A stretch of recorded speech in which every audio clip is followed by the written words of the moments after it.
Welcome back, everyone. So we are going to finish off chapter 3, the molecules of life, with this final video of our lecture this week. So we've already covered 2 of the 4 macromolecules of life. So you should be familiar with the carbohydrates. Remember, those are the CHO with the carbon, hydrogen, and oxygen, as well as the lipids, the other CHO, carbon, hydrogen, and oxygen. And then in this video, we're going to cover the proteins, the CHON, and the nucleic acids, the CHOMP with a N. Okay, so we'll cover these final 2 macromolecules. So by the end of this video, you should be able to describe the chemical structure of proteins and the importance of proteins to cells.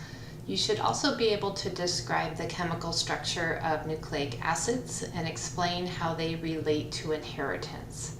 And then finally, we're going to get a little bit into evolution by explaining how lactose intolerance has evolved in humans.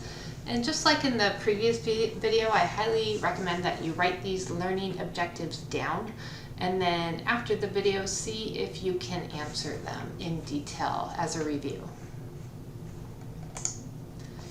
All right, so let's start out with describing what proteins are. So remember, proteins, those from the Amoeba Sisters video, they contain 4 elements this time, not 3. So they are the CHONs, so carbons, hydrogens, oxygens, and nitrogens.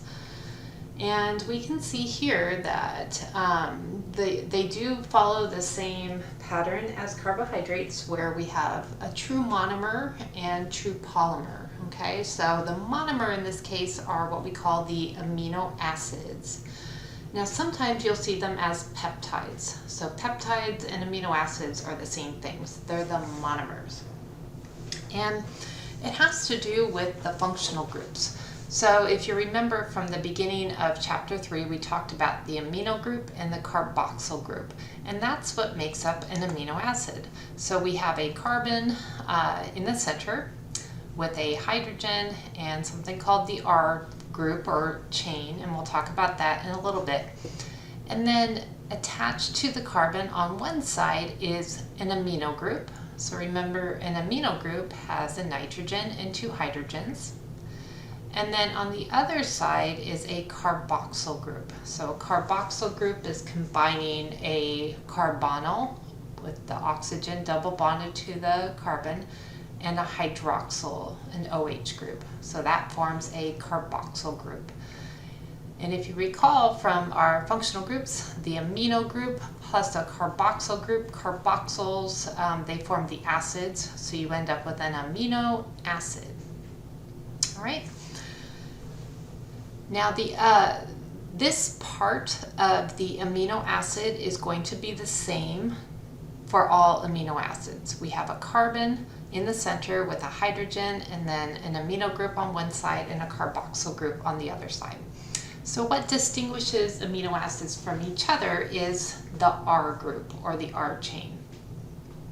And this particular R group, it has different characteristics. So you can see down here some examples. So in this case, we have, this one has additional carbons in a skeleton, and then has some methyl groups attached.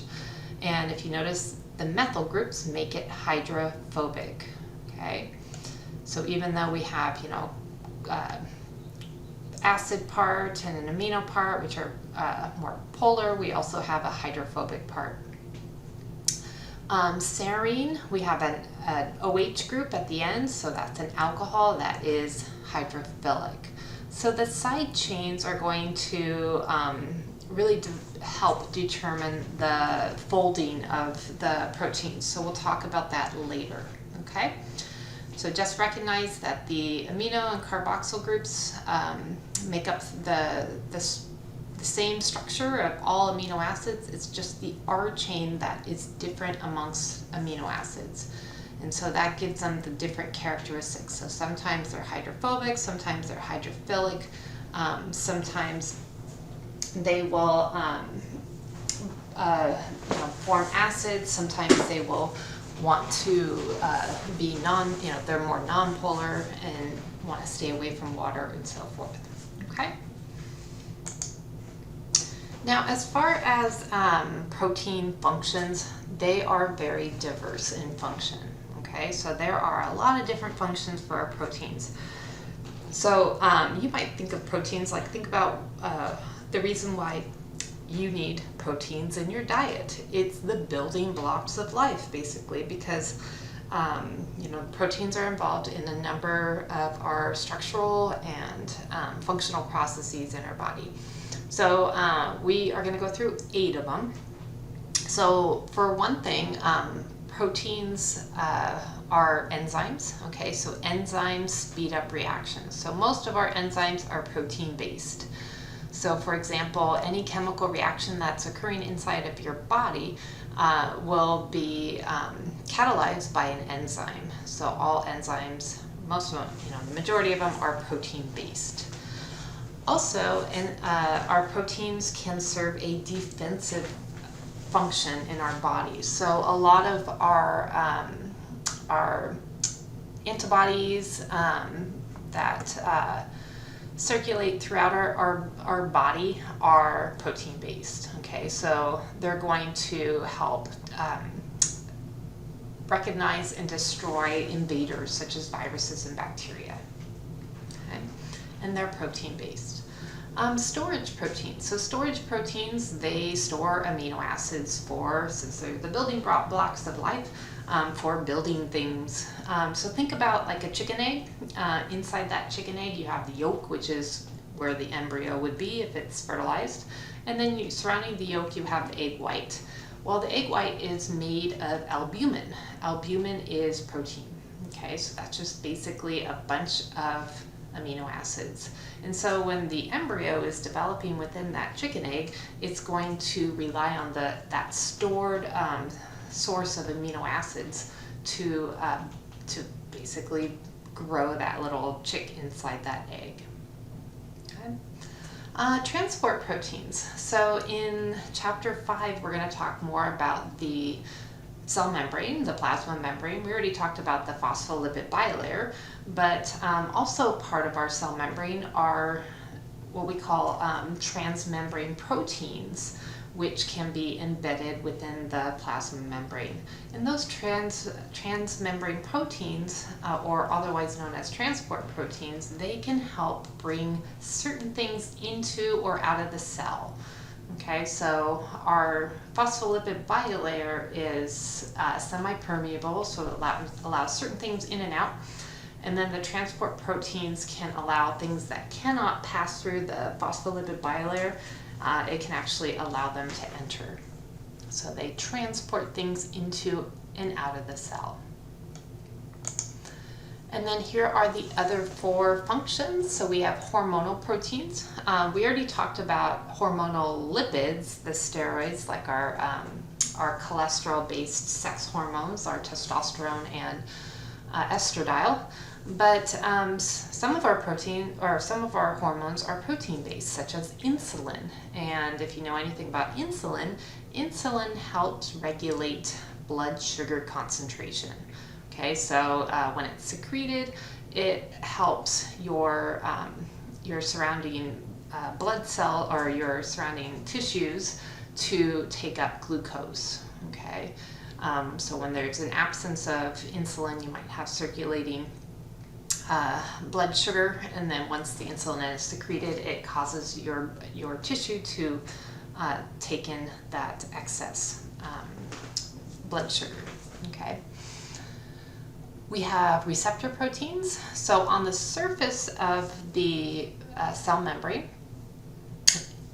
we have what are called surface proteins, or these receptor proteins. So instead of like the transmembrane proteins that go within the plasma membranes, we actually have these receptor proteins that sit on the peripheral of the cell membrane. And they help, they respond to signals, okay? So they can respond to chemical stimuli. So here we have an example of a synapse. So this is basically where we have, it looks like a neuron, okay, and then we have some neurotransmitters being released, and they're going to be received by these receptor proteins to cause a response. Contractile and motor proteins are another examples of functions of proteins. So think about your muscles. So muscles are made of actin and myosin, so those are protein-based structures within your muscles, and they are responsible for contraction, so they allow for movement. And then finally we have structural proteins, so things that hold structure inside your cell itself. Has something called a cytoskeleton, so think cytocell, and then skeleton's like the skeleton of the cell, and that's made of structural proteins. So that kind of holds the structure of the cell, because we don't have a cell wall to hold its structure. Also, a lot of our we have proteins throughout that make up different parts of our body, such as hair or nails, that form structure. So think of, keratin as a type of protein that's in our hair and our fingernails. Okay, so those all allow for creating structure for our bodies. Okay. Okay. So now that we know what the monomers are and the function of proteins, let's talk about proteins themselves. So proteins, they are also known as polypeptides. So poly means many, peptides, remember, is another word for amino acid. And they can form from a dehydration reaction, just like the polysaccharides form from a dehydration reaction with several monosaccharides. And in this case, we have two monomers, the amino acids, and we're going to involve the carboxyl group of one amino acid and the amino group of the other. And so by removing the hydrogen from the amino group and the hydroxyl of the carboxyl group, they will form water. This is going to allow a bond to form between the carbon from the carboxyl group and the nitrogen from the amino group. And so we have a covalent bond forming between these two amino acids. And this particular covalent bond, just like with lipids, we have an ester linkage, and with the carbohydrates, we have the glycosidic linkage. With the amino acids, we have a peptide bond, okay? Covalent bond. And in this case, we have two amino acids, so we form a dipeptide, or two peptides forming a dipeptide. Okay. And these dehydration reactions can continue until you get a long chain of peptides or amino acids that can be anywhere from 100 to 1,000 peptides or amino acids long to form the polymer. Okay, so let's do a checkpoint question. In what way is the production of a dipeptide similar to the production of a disaccharide? Well, in both cases, what type of reaction is involved to form both of them? Well, we have a dehydration reaction, right? So the monomers, in this case, we have, over here, we have an amino acid over here, and then we have another amino acid over here. And then remember, we had the hydroxyl group of this carboxyl being released, and a hydrogen off of this amino group being released to form water. And that allowed this bonding to occur between the two, just like when we brought together a monosaccharide and another monosaccharide together. Okay, so they are both created through a dehydration reaction. All right, so now let's talk about how the polymer, the proteins or polysaccharides are formed. So we already talked about how amino acids are linked together with peptide bonds to form the polypeptides. But with proteins, it's interesting how they actually fold, okay? So it's not just going to be a linear structure. So they actually go through a series of folding, and it, depending on how they fold, will relate to their function. So they fold in a certain way, and we're going to talk about the way that they fold, so that it's actually basically forms different structures. So the first fold, or the first structure, is called the primary structure. So that's just when we have our amino acids just linked together. And then we start the first fold, that's the secondary structure. And then we fold some more, that forms a tertiary structure. Now this tertiary structure could be considered the end product. This could be the protein, or we can actually have multiple of these polypeptides to form a quaternary structure. Okay, so we'll talk about these in detail. But first we're going to watch an Amoeba Sisters video that kind of helps set us up with a good visual. We all have things that challenge us, and for me, it is folding. Sheets, towels, shirts. Let's just say I invest a lot in anti-wrinkle laundry spray. Amazing invention. My issue with folding extends to paper too. I know foldables in the classroom can be a powerful way to organize concepts, but for me, it was the actual folding part that I tended to get stuck on. You may think of folding as a convenience, of a way to take something and make it more organized or condensed so it doesn't have to take up so much space. This is true, but in biology, folding can actually have a lot to do with function. We've mentioned how amazing proteins are. They can play so many roles. They can make up channels, be part of a structure, serve as enzymes for important biological processes, be involved with protecting the body, just to name a few. We've also mentioned that you are making proteins all the time in a process known as protein synthesis. But the conclusion of producing a long chain of amino acids doesn't necessarily equal a functional protein. There are modifications to a protein that often need to happen in order for it to be functional. By modifications, we can mean many things. It might be adding certain chemical groups, such as phosphorylation, something to definitely explore. But another important event to make a functional protein is, believe it or not, folding.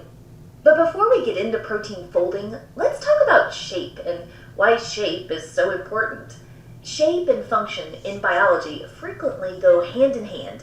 In our cell signaling video, we mentioned how protein receptors and the signal molecules that bind them can fit together so perfectly to start some type of cellular response. Or in our enzyme video, we talk about how enzymes, which are frequently proteins, have a very specific shape for the substrates that they build up or break down. When we talk about the way proteins are folded, we need to understand the different levels of protein structure, because there are different ways of folding that can happen in the different structural levels. The first level of protein structure is primary structure. This is the sequence of amino acids that make up a protein. Amino acids are the monomer, which means the building block, of a protein. They are held together by peptide bonds. In protein synthesis, amino acids are added to form a polypeptide chain, and proteins are made of one or more of these polypeptide chains. Genes, which are made of DNA, determine the order and number of these amino acids. That sequence is critical to the protein's structure and function. In our mutations video, we talk about how one amino acid can be changed in sickle cell disease. Even a single change of an amino acid has the potential to affect a protein's function. We do want to point out each amino acid has a carboxyl group, an amino group, and an R group. An R group is also called a side chain. So even though we have them drawn here like a chain of circles, realize that each of these circles we're drawing is an amino acid like this. Next, we move on to secondary structure. Folding is really going to start to happen. In secondary structure, the sequence of amino acids that we mentioned in primary structure can fold in different ways. The most common ways are the alpha helix and the beta pleated sheet. And which one of those foldings the protein does depends on the amino acid arrangement it has. Both of these shapes are due largely in part to hydrogen bonds. Those hydrogen bonds can occur at specific areas of the protein's amino acids. Specifically, these are hydrogen bonds involving the backbone of the amino acid structure. On to tertiary structure. This is looking at more folding that occurs in the 3D shape of a functional protein. And a lot of this is due to something we haven't mentioned much, the R groups, also called side chains. See, the amino group and the carboxyl group are generally standard parts of an amino acid, although the R group found in amino acids can vary among different amino acids. That means the R group can define the amino acid and can make amino acids behave a certain way. For example, some R groups are hydrophilic. They like water. Some R groups are hydrophobic. They don't. And remember that proteins contain many amino acids, which can contain different R groups, and so different areas of the protein can therefore be impacted based on those R groups. When protein folding is going on, amino acids with hydrophilic R groups may hang out on the outside, while hydrophobic R groups, where are they? They might hang out at the inside part of the protein. The 3D shape is due to other interactions besides hydrophobic interactions. Ionic bonds, van der Waals interactions, disulfide bonds, and hydrogen bonds, all involving the R groups, can influence the folding occurring in tertiary structure, something to explore. Now, when we've been talking about a protein, we've been talking about a polypeptide chain that has been folded into a functional protein. But proteins can be made of one or more polypeptide chains, and in quaternary structure, you are looking at a protein consisting of more than one polypeptide chain. Each of these polypeptide chains can be a subunit, and interactions between them, such as hydrogen bonds or disulfide bonds, can keep them together. Going back to folding, I know what you might be thinking. Who is doing this folding anyway? Are the proteins just folding themselves? Well, the interactions mentioned, like hydrogen bonds and R group interactions, are occurring depending on the protein's own amino acids. One reason why amino acid sequences are very important for protein function. But folding is far more complex than that, and there can be intermediate steps involved when a protein is folding. In fact, there's a phrase you can search called the protein folding problem to learn more about the questions scientists continue to explore regarding protein folding. Research has shown that proteins often have help in the folding process. Chaperonins, for example, are proteins that can help with the folding process. They have almost a barrel shape. Proteins go into them, and the chaperonin tends to have an environment that is ideal for the protein's folding, and this can help the protein be folded correctly so it's functional. Just wish I had something like that for my towels. All of these interactions we mentioned in primary, secondary, tertiary, and quaternary structure are paramount for a mature protein to have its correct shape so it can carry out its function. And that's very relevant. There are many diseases that are related to protein misfoldings. Check out some of our further reading suggestions in the description about that. One last thing we haven't mentioned. Each protein has an ideal environment for functioning, which might include a certain temperature or pH range. If the protein is exposed to something outside of its ideal temperature or pH range, exposed to high heat, for example, you can disrupt the interactions that we had talked about taking place at the different structural levels. This can denature the protein, which disrupts its shape. This prevents it from functioning correctly, and depending on what caused it to be denatured, sometimes you are interfering with many levels of protein structure. Sometimes it's just one or two levels. Sometimes denaturing a protein may be reversible, but in many other cases, it's not. The environment that a protein is in definitely matters for its functioning. Well, that's it for the Amoeba Sisters, and we remind you to stay curious.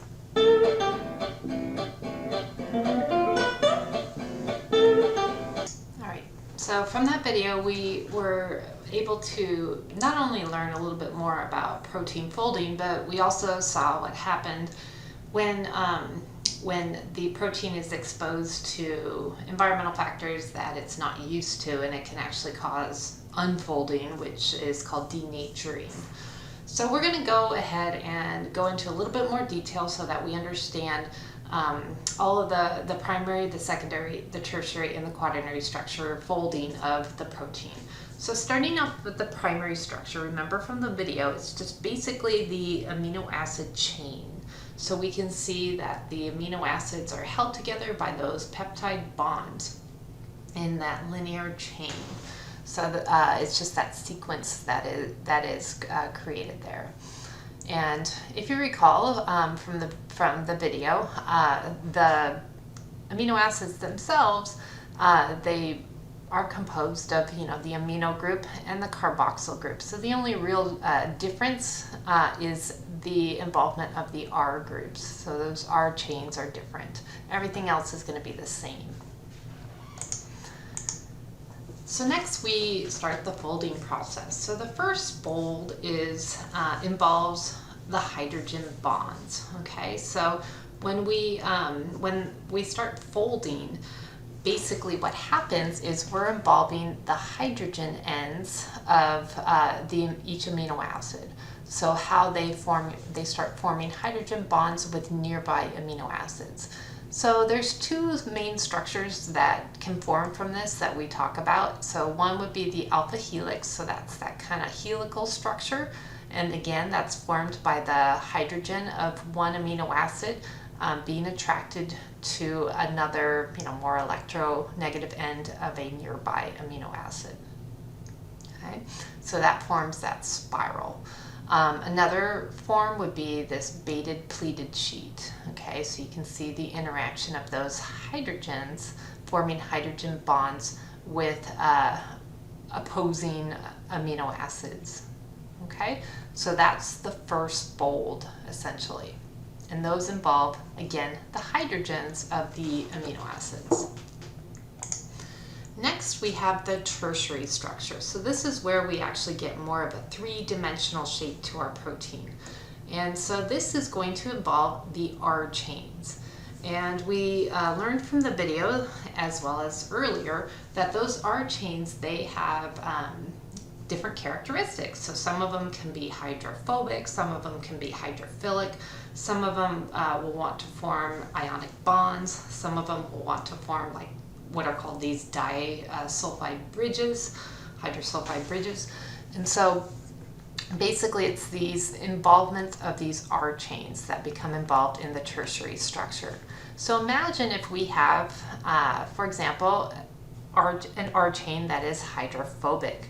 So it won't want to be on the outside, right? Because it's going to, be afraid of the water. It's going to be afraid of the liquid, which pretty much living things are suspended in. And so it's going to want to be, fold inward. And so, the involvement of the more hydrophobic R chains is going to cause that inward folding.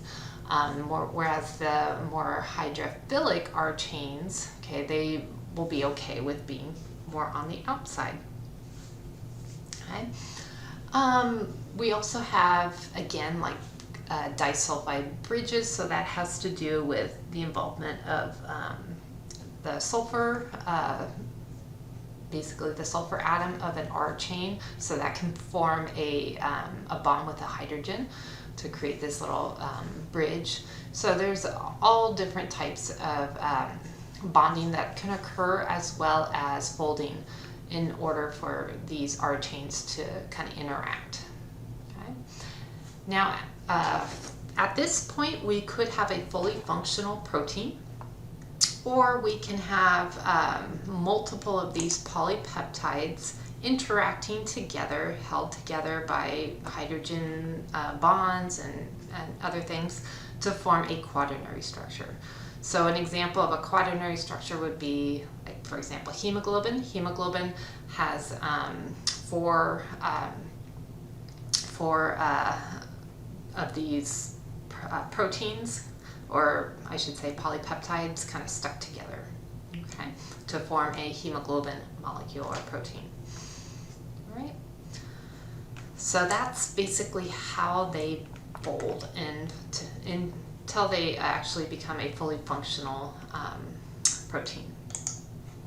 So here's a checkpoint question. If a genetic mutation changes the primary structure of a protein, how might this destroy the protein's function?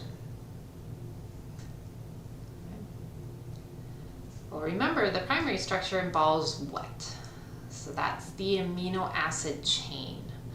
So if we have an amino acid that's switched for another amino acid, that's going to change the folding, right? Okay, so for example, if you have an amino acid with an R chain that's hydrophilic, and then it's replaced by an amino acid that has an R chain that's hydrophobic, that's going to affect how the protein is folded in the tertiary structure. And so that could, prevent the protein from functioning because it's no longer the correct structure, okay? So genetic mutations, they can change the structure of the protein, which will destroy or change the protein's function. So speaking of proteins, we talked about how a genetic mutation can lead to a change in the primary structure, but we can also have a fully functional protein be modified to a point where it can no longer function. So that's due to something called denaturation. Okay, so proteins, they're very susceptible to environmental factors. And so if they're exposed to different levels of heat, that can break the bonds that are holding together, like those hydrogen bonds, or if there's changes in pH that can, break the bonds that are holding the tertiary level together, or structure together, which could have been unfolded to the secondary structure, to the primary structure. And so when it's unfolded, it can no longer function. Okay, so denaturation can occur with proteins, and sometimes, as the video talked about, it can be reversible, but not always. Okay, so think of, for example, if you take an egg and you break it open, and so all the albumin is the egg white, and then you heat it up in a frying pan. What happens to the egg white? It turns from a liquid form to its solid form. So basically, you are denaturing the albumin protein, and in the process, that albumin is no longer going to function, and so you can't exactly reverse it. You can't take the solid egg white and turn it back into liquid egg white, right? So it's already been denatured at that point. Okay. Another thing with proteins, because they are so specific in their folding, they have a certain specificity to them. So they must recognize and bind to some other molecule to function. So for example, this is a protein called a lysozyme. So a lysozyme, anything that basically ends in an "-ime" like that, is most likely an enzyme, okay? So in this case, this is an enzyme. And this enzyme has a special little indentation, which we call an active site. And this is where a certain molecule can bind to it. And if there's any changes to the structure of this protein, then the molecule that it's designed to bind with can no longer bind to it. Okay, so that impacts the function of this particular enzyme or protein. Okay, so there's specificity and denaturing involved with proteins. Okay. So here's a checkpoint question. Why does a denatured protein no longer function normally? So here's a normal protein. What happened? It unfolded. So why did it unfold? Well, because bonds were broken that were holding the perhaps the tertiary structure or the secondary structure together. Okay, so the function of each protein is a consequence of its specific shape. So if the shape changes, then the protein can no longer function that way, so it denatures. All right, so finally we're going to get into our final macromolecule, the nucleic acids. So, so far we've talked about, the carbs, the lipids, and the proteins. Those are familiar to us in our diet. We always need a diet filled with, combination of carbohydrates, proteins, and lipids. But we don't hear about nucleic acids. Well, nucleic acids are in everything that we consume, okay? Because it's basically, when we think of nucleic acids, think of DNA and RNA. So DNA is like genetic information. So all living things have this genetic information. So when we saw from the Amoeba Sisters video, remember carbohydrates are a CHO, lipids are a CHO, proteins are a CHON, and then nucleic acids are a CHOMP. with an N.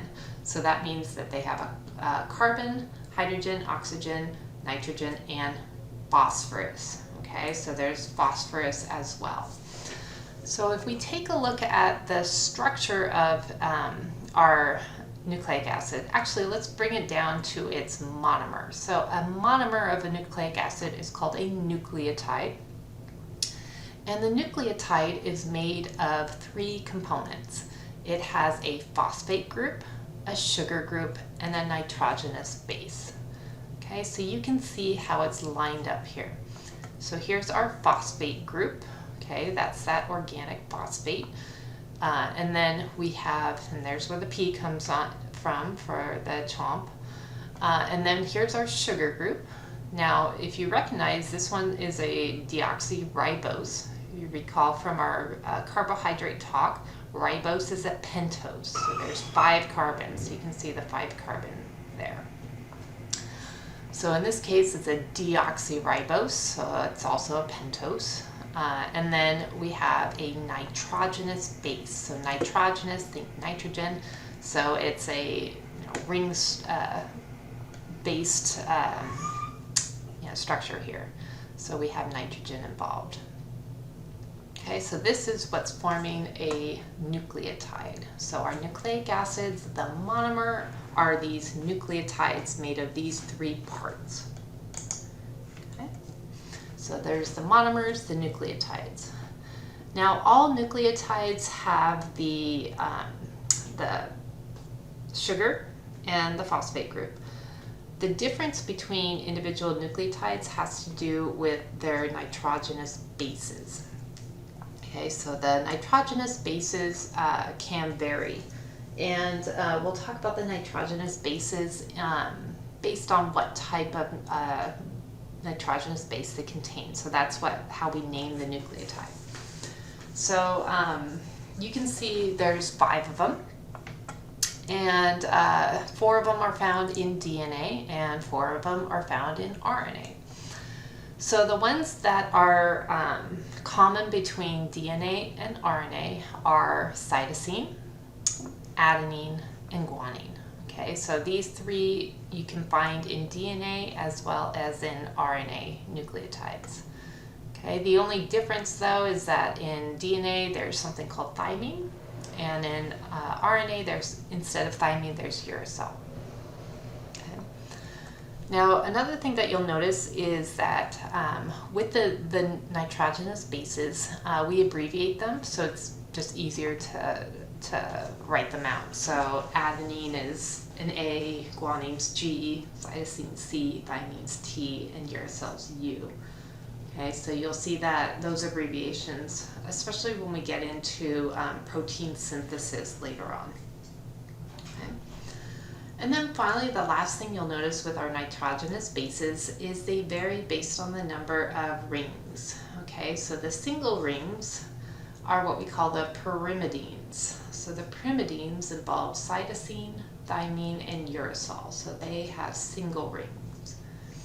The double rings are the purines. So that would be adenine and guanine are purines. Okay, and again, those are the nitrogenous bases that are linked to the sugars, and then the sugars are linked to the phosphate group. Okay. Now when we have multiple nucleotides linked together through dehydration synthesis reactions, they will form a polynucleotide, otherwise known as the nucleic acid. Okay. So the polynucleotides, we'll talk how they are formed. Okay, so it's actually the phosphate group of one nucleotide will be joined with a sugar group of another nucleotide. Okay, so they actually form what's called a sugar phosphate backbone, whereas the nitrogenous base is kind of free there. Okay, so here in DNA we have this sugar phosphate backbone that kind of creates this linear structure, and then we have these nitrogenous bases that stick out. Okay. And we'll talk more about the difference between DNA and RNA. So DNA is double-stranded, so meaning that there's one DNA molecule on one side and another on the other side. And so these two DNA molecules are held together by hydrogen bonds between the nitrogenous bases. Okay, so here we have cytosine binding with guanine and adenine binding with thymine. Right? And that's always how it's set up. Okay, cytosine always binds with guanine, adenine always binds with thymine. And if you recall, adenine and guanine, those are purines. Cytosine and thymine, those are pyrimidines. So adenine binding with thymine creates, kind of this structure here. Guanine and cytosine creates that structure. So they're kind of evened out there. All right.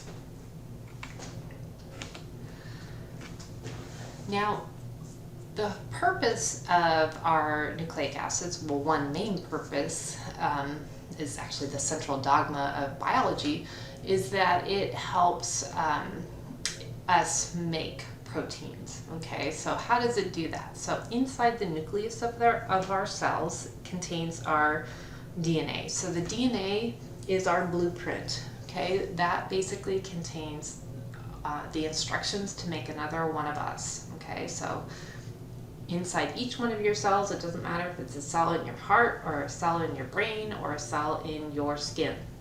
It has a complete set of your DNA. And so I can extract that DNA and I have the entire blueprint to make another one of you. But normally we don't need to make another one of you all at once, so we just need to make a protein or trait that is characteristic of you. And so in order to make a protein, we need to just take a segment of that DNA that will code for that protein. So a segment of DNA is actually called a gene. And so DNA itself is very, very long, but these segments are, pretty short. They don't have very many, they maybe have 1,000 nucleotides or something like that. And so what we do is we take that segment of DNA, we isolate it, and then we can transcribe it onto what's called RNA. So RNA is another nucleic acid. Remember, RNA is very similar to DNA, but it has uracil instead of thymine, among other things. And so we can actually copy the code into RNA.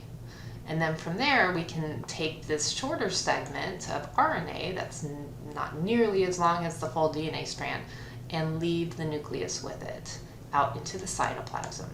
And in the cytoplasm, we have what are called protein factories, otherwise known as ribosomes. So ribosomes are these little protein factories that can take the strand of messenger RNA or mRNA and use that to basically create the polypeptide chains. That's that primary structure of the protein with the amino acids. So it can link together the correct order in order to create a fully functioning protein. Okay.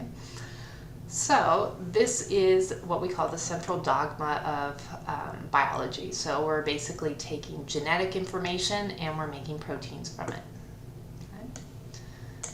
So that is the two of the functions of nucleic acids. So one of them is that they house the genetic information. Okay, so remember the DNA houses our genetic information, and then the RNA is involved with protein synthesis. Okay, and then so that's DNA and RNA. And then finally, the last function of nucleic acids is it's involved with cellular energy. So if you recall, we talked a little bit about adenosine triphosphate already. So adenosine triphosphate, or ATP, because it has adenosine. Adenosine is, basically it's like our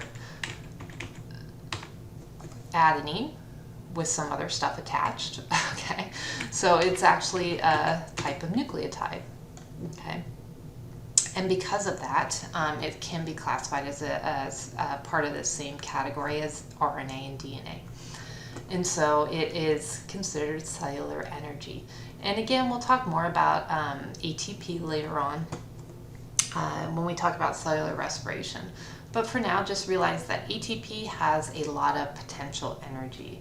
So it stores energy. And then if we undergo a reaction where we break off a phosphate group, a burst of energy results.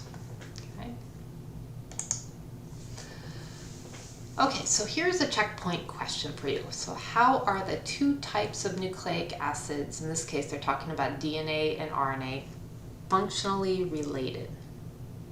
So how is DNA and RNA related to each other functionally?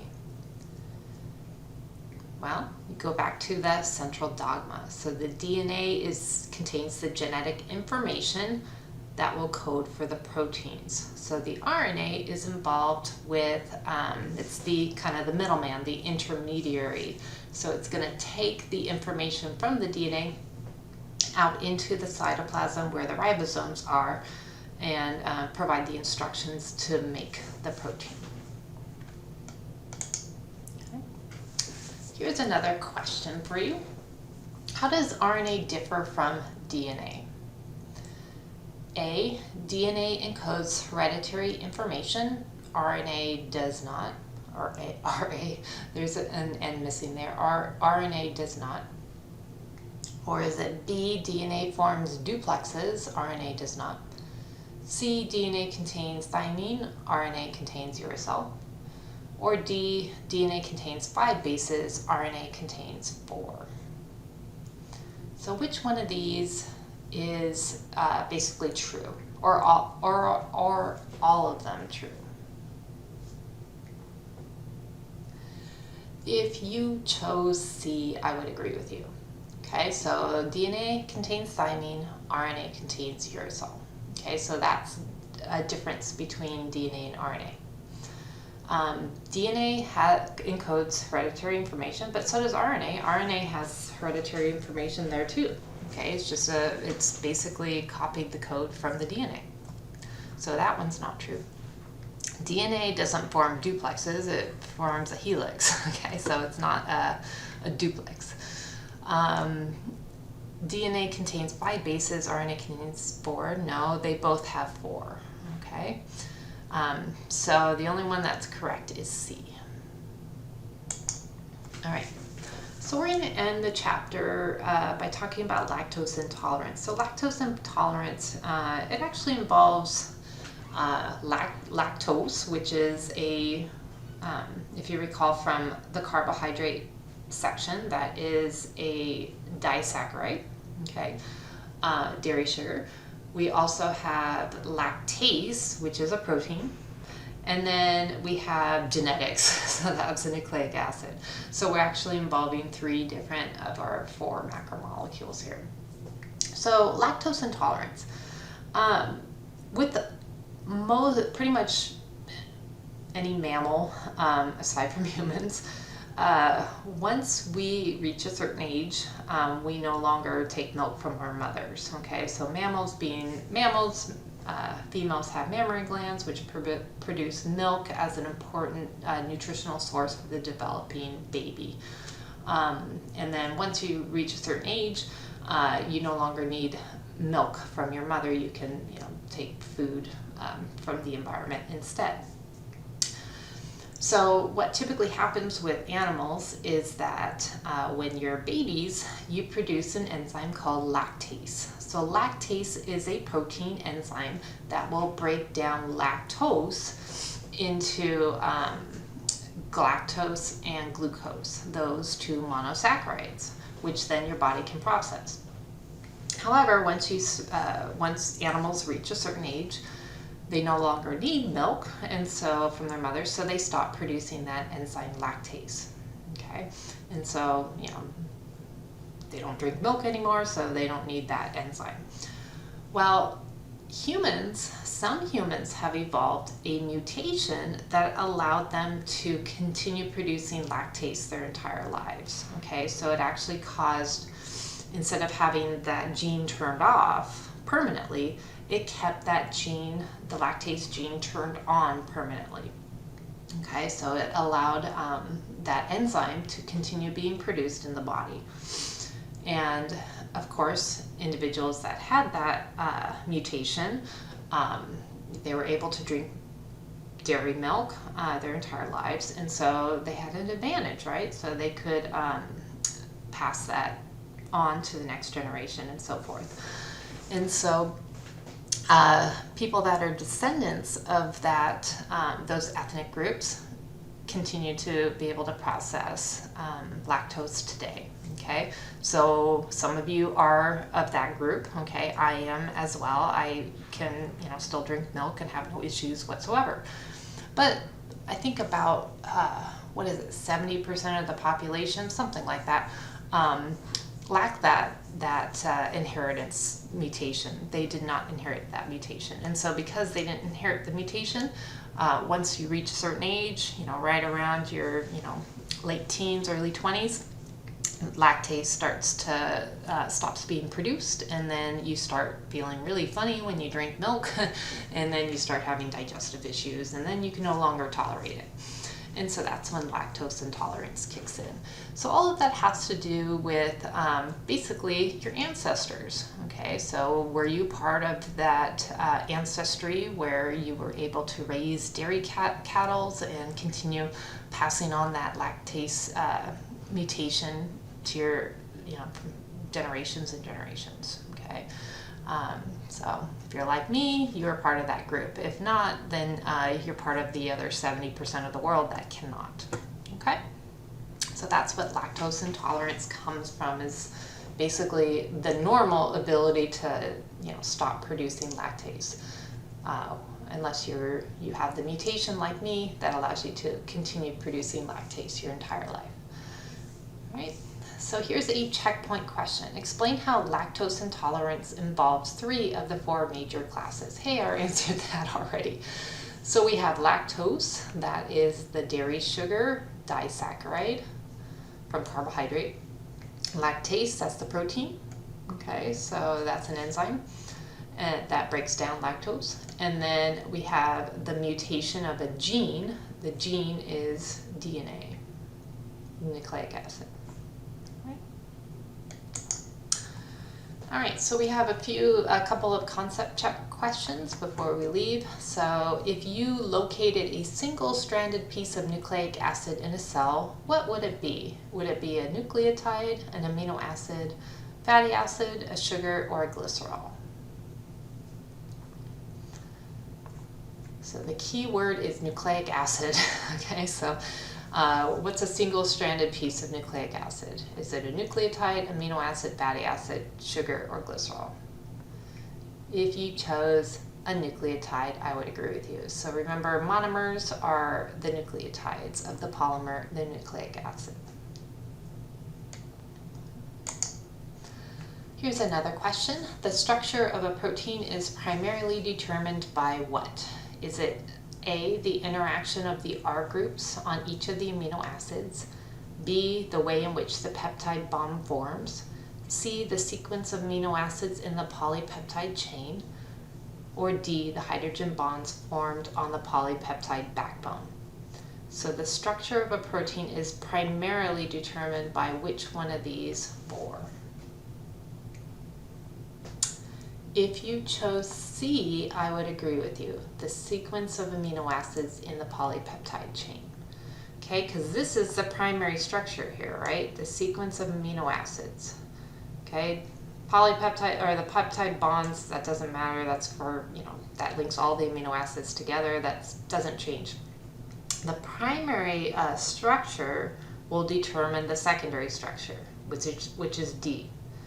The secondary structure will determine the tertiary structure, okay? So all of these are related to the primary structure. So one single change in the primary structure could affect the secondary structure and the tertiary structure. So the primary structure primarily determines the structure of a protein, okay? So C is the correct answer. When proteins are heated, they usually denature. If moderate heat were applied to this molecule of DNA, which would happen first? So think about, your knowledge of chemical bonds. So here we have our DNA strand, our double helix here. Is it the first one? The nucleotides along each side would break apart. The sugar phosphate backbone would separate from the nitrogenous bases, or the nitrogen base pairs would separate in the interior of the molecule. So which one of these would occur? So basically the nucleotides would break apart, the sugar phosphate would separate from the so basically the yellow would separate from the blue, or the nitrogenous bases would separate from the backbone, or the bonds between the opposing nitrogenous bases would break and separate. So which one would happen first?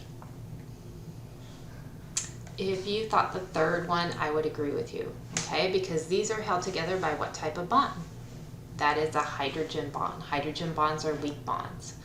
Okay, nucleotides are held together by covalent bonds, just like, any other, lipids are held together by covalent bonds. Proteins are held together by covalent bonds. Carbohydrates are held together by covalent bonds.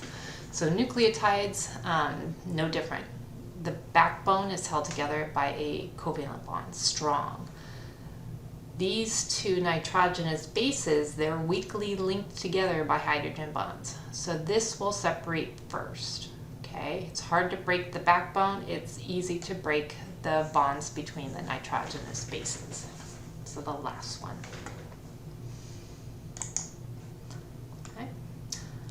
The R groups, the side chains of amino acids, interact to create the three-dimensional structure of proteins. Amino acids may be hydrophilic or hydrophobic. Some R groups of hydrophilic amino acids are acidic and others are basic. What type or types of amino acids are acidic R groups most likely to interact with? Do you think they're those acidic amino acid R groups? Are they going to interact with hydrophobic amino acids, acidic amino acids, basic amino acids, or all of them? Okay. Well, what do you think? If you thought C, basic amino acids, I would agree with you. Okay, so the acidic amino acids, they're going to want to interact with basic amino acids. Okay, so they're going to, be attracted to the basic amino acids. The key to a protein's function is its shape. The shape can be altered or denatured under unfavorable conditions. When a protein such as that found in egg whites is heated, the protein shape changes. Which best describes why this happens? Is it A, interactions between R groups change, resulting in a change in the secondary structure of the protein? B, peptide bonds undergo a series of dehydration reactions? Or C, peptide bonds undergo a series of hydrolysis reactions? So which one of these cause basically an unfolding or denaturing of the protein? So in this case, it's denatured, it's not mutated, so A is the correct answer. So it's the interaction between the R groups change, resulting in a change in the secondary structure. Okay, so that's causing the protein shape to change. Okay, if we break the bonds completely, that's going to cause all the amino acids to basically break apart from each other. But if we're just changing the shape, then we're just interacting changing the interaction of the R groups. Okay, the protein's amino acid chain's still there, it's just the way it's folded is different. So A is the correct answer. Okay, so just like in chapter 2, we have one of these kind of like fill in the blanks to organize our thoughts here. So we have our 4 macromolecules. The first 2 are on this page, the next 2 are on the next slide. So we have our macromolecules, we have the functions, and then we have some examples. Okay, so here we have our carbohydrates. Remember, the monosaccharide is the monomer. Okay, So then we have basically some different examples. So monosaccharides, they provide the energy for the cell and the raw material. What else do they do? Okay, we know that they provide plant cell support with the function of plant cell walls. Okay, so what is the final function? And to give you a hint, it's the function of starch and glycogen. If you said energy storage, I would agree with you. So that's the third function here. So we have energy, like quick energy for the cell. So that's what like the monosaccharides do. Starch and glycogen provide an energy storage. And then plant cell support structure is the third one. Okay. So plant cell support, what was the example of the polysaccharide that does that? Okay, it makes the cell wall. That would be cellulose. Okay, so cellulose provides the support structure for the plant cell. Whereas starch and glycogen, they provide the energy storage. And then what are examples of monosaccharides that provide energy for the cell? So glucose, fructose, okay, those provide energy. Okay. So A is glucose, maybe fructose, B would be energy storage, and C would be cellulose. Okay. Moving on to lipids. So with lipids, we have here's components of a fat molecule with the glycerol and the fatty acids. We have some examples. We have energy storage. So what would be, what type of lipid is used for energy storage? Give you a hint, it's not a phospholipid. It's, something like that. It would be a triglyceride. So triglyceride, we have a glycerol and 3 fatty acids form a triglyceride. So that's an energy storage. You could have said something like a saturated fat or an unsaturated fat as well. Okay. Phospholipids. Phospholipids, what are their function? They make the cell membrane. So E is the function, cell membrane. Okay. And then in a lipid-based hormone would be an example of what? I gave you a couple of them. So like estrogen or testosterone steroids. Okay. So D is triglycerides, E is cell membrane, F is testosterone or estrogen or estradiol. Moving on to the proteins and nucleic acids. So now we're gonna, look over here as well.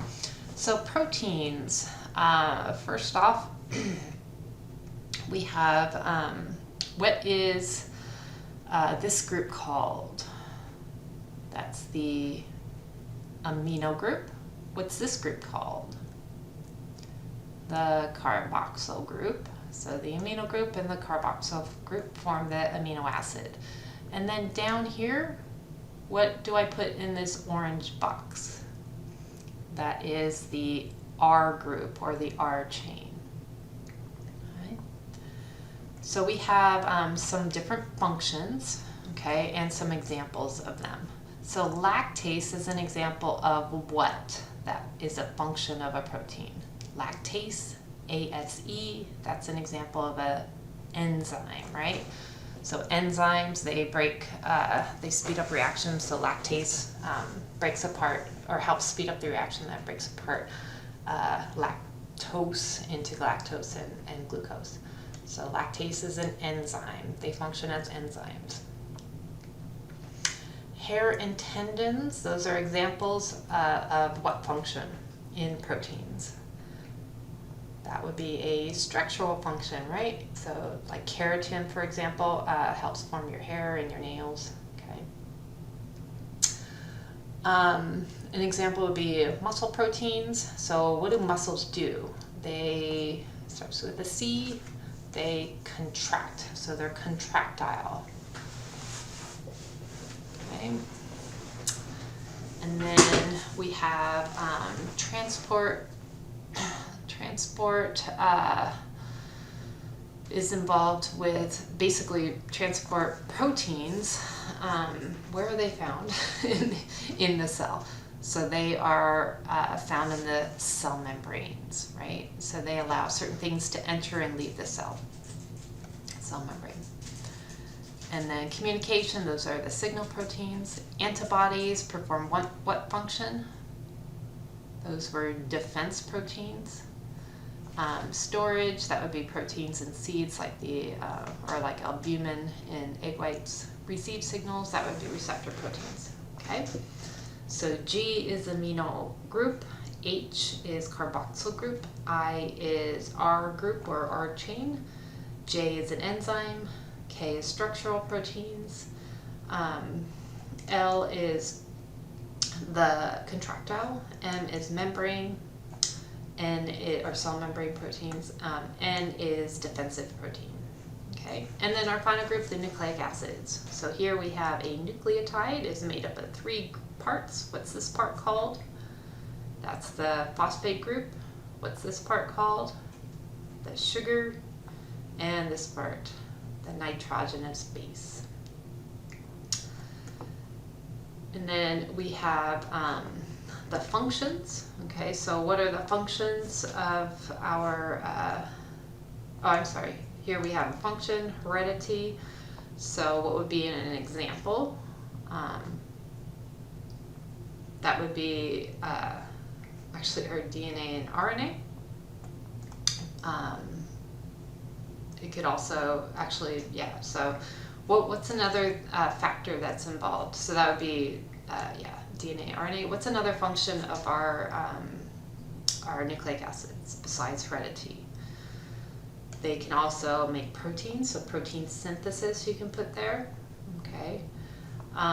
Examples aside from DNA and RNA, you can think of ATP. Okay. So let's see, O would be phosphate group, P would be nitrogenous base, Q would be sugar, S would be protein synthesis, R could be the ATP. Or you could say nucleotide as well. All right. So that is it for chapter 3. So at the end of this particular lecture, you should be able to now describe the chemical structure of proteins and the importance of proteins to cells. You should also be able to describe the chemical structure of nucleic acids and explain how they relate to inheritance.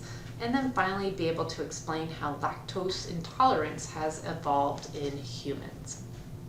Okay.